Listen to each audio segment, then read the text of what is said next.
உன் கரங்களை கத்தர் பலத்த கையாய் ஓங்கிய முயமாய் மாத்திட்டாரு. அது எங்கெல்லாம் படுதோ, அது எங்கெல்லாம் வைக்கப்படுதோ,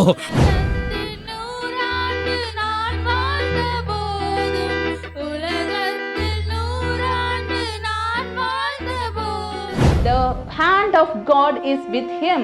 The presence of God is there because यीशु शीघ्रமாய் வரப்போகிறார். यीशु मसीह शीघ्र आने वाले हैं. நம் இயேசுவினிடத்துல கடந்து போக और போகிறோம். हम यीशु मसीह के पास जाने वाले हैं. கர்த்தர் மேல ஊத்திட்டே இருப்பா. ஷாபா லகா தானா. எஸ்.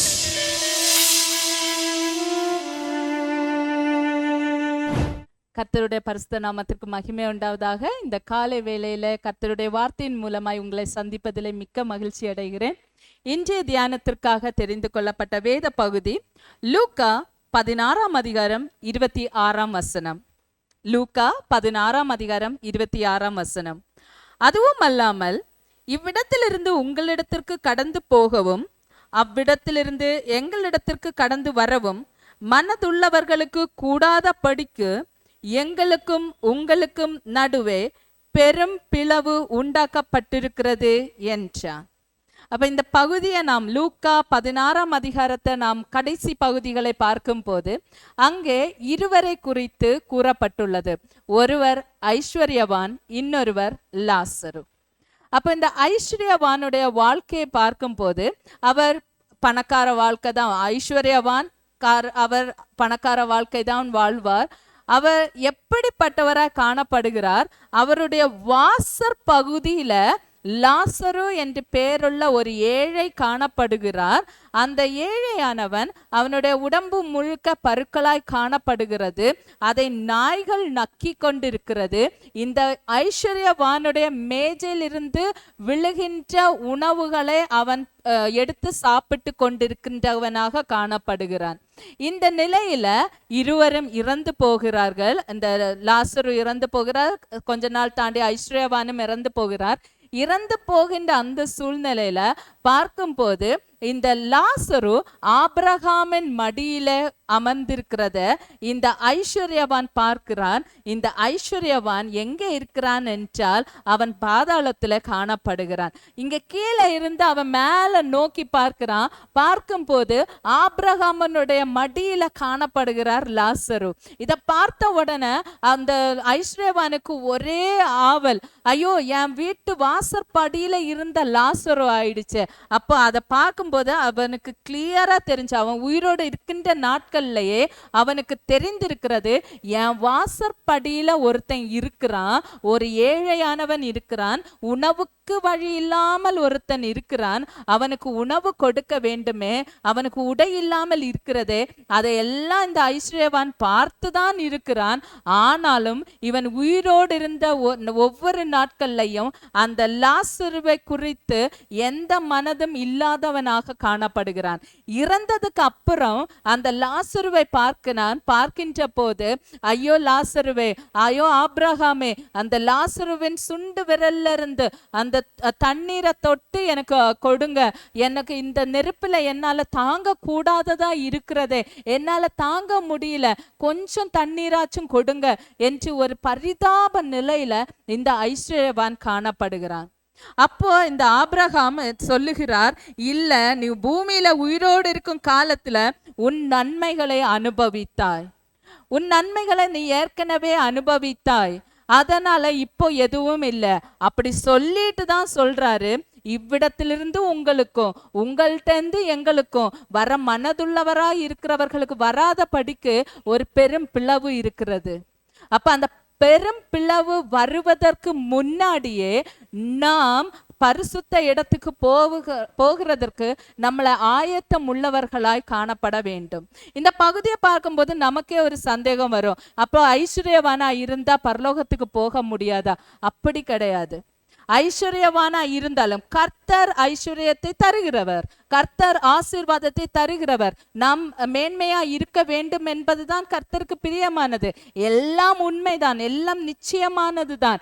ஆனாலும் கர்த்தர் ஐஸ்வர்யத்தை தரும்போது அதை நாம் எப்படி பயன்படுத்துகிறோம்? நம்ம கண்ணு எதிர்த்தாப்புல ஒரு ஏழை இருக்கிற போது அந்த ஏழைக்கு இறங்காதவன் கர்த்தருக்கு எப்படி கடன் கொடுக்க முடியும்? ஏழைக்கு இறங்கினால் தானே அது கர்த்தருக்கு செய்கின்ற காரியமாய் காணப்படுகின்றது.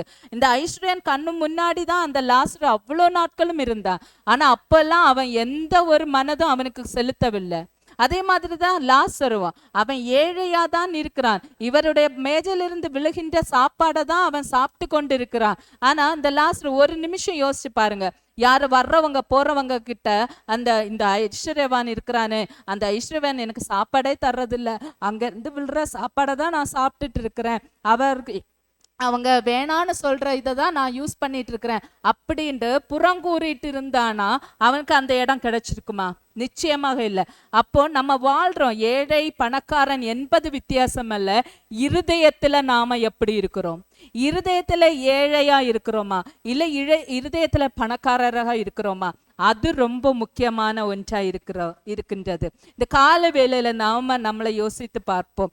நம்ம கண்ணுக்கு தெரிகின்ற ஒருத்தர் பிரச்சனையில இருக்கிறார் என்றால் அந்த பிரச்சனையிலிருந்து நாம் அவர்களை காப்பாற்றுகிறோமா, இல்ல அவங்கள பார்த்தும் காணாதவர்களை போல இயேசுவே இயேசுவே இயேசுவே என்று சொல்லி கொண்டு இருக்கிறோமா? அப்படி என்றால் அது கர்த்தருக்கு பிரியமில்லாத ஒரு காரியமாக காணப்படுகிறது. ஏழையா இருந்தாலும் சரி, ஐஸ்வர்யவானா இருந்தாலும் சரி, கர்த்தருக்கு பிரியமான காரியங்களை செய்கிறவர்கள் எவர்களோ அவர்கள் மட்டுமே கர்த்தருடைய ராஜ்யத்தை சுதந்திரித்து கொள்ள முடியும். ஏழையா இருந்தாலும் கூட கர்த்தருக்கு விரோதமாய் இல்ல மற்றவர்களுக்கு விரோதமாய் புறம் கூறிக்கொண்டு ஏளனப்படுத்தி கொண்டு தூஷணப்படுத்தி கொண்டிருந்தால் அது கர்த்தருக்கு பிரியமான காரியமாய் இருக்காது. ஐஸ்வர்யவானா இருந்தாலும் கூட ஏழைகளுக்கு இறங்கி அவர்களுக்கு தேவைகளை சந்தித்து கர்த்தருக்கு பிரியமான காரியங்களை செய்தால் கர்த்தர் அதற்காக நிச்சயமாக பரிசுத்த இடத்திற்கு நம்மளை அழைத்து செல்வார். இந்த காலை வேளையில நாம எப்படி இருக்கிறோம்?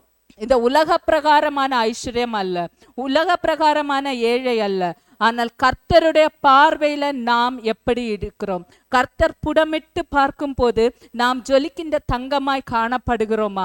விசுவாசத்துல கூடினவர்களாய் ஏற்றவர்களாய் காணப்படுகிறோமா? எப்படிப்பட்ட சூழ்நிலையில நாம இருக்கிறோம்? கடைசி காலம் இறந்ததுக்கு அப்புறம் போய் கர்த்தாவே என்று அங்க போக மனதா இருந்தால் கூட அங்க ஒரு பெரும் பிளவு இருக்கும். அங்கிருந்து யாருமே பரலோக ராஜ்யத்துக்கு போக முடியாது. அங்க போய் மனம் திரும்புகிறதுக்கு அங்க வாய்ப்புகள் கொடுக்கப்பட மாட்டாது.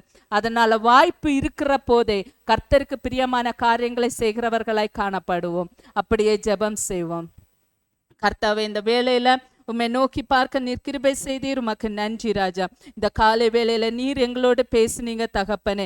ஆண்டவரே, நீர் உமக்கு பிரியமான காரியங்களை நாங்கள் ஒவ்வொரு நாட்களும் செய்ய ஆண்டவர் உம்முடைய பரலோக ராஜ்யத்துல ஆண்டவரை நாங்கள் வந்து சேர நீங்க கிருபை செய்யுங்க ராஜா. நீர் எங்க மேல வைத்த தயை பெரியது தகப்பனே, எங்க மேல வைத்த கிருபை பெரியது தகப்பனே. நீர் அப்படியே செய்கின்ற ஒவ்வொரு காரியங்களுக்காகவும் நன்றி ஆண்டவரே. இந்த நாள் முழுவதும் எங்க கூட இருந்து வழி நடத்துங்க. துதிகன மகிமை எல்லாம் உமக்கே செலுத்துகிறோம். மீட்பர் இயேசு கிறிஸ்து நாமத்தில் ஜெபம் கேளும் ஜீவனுள்ள பரம தகப்பனே, ஆமென்.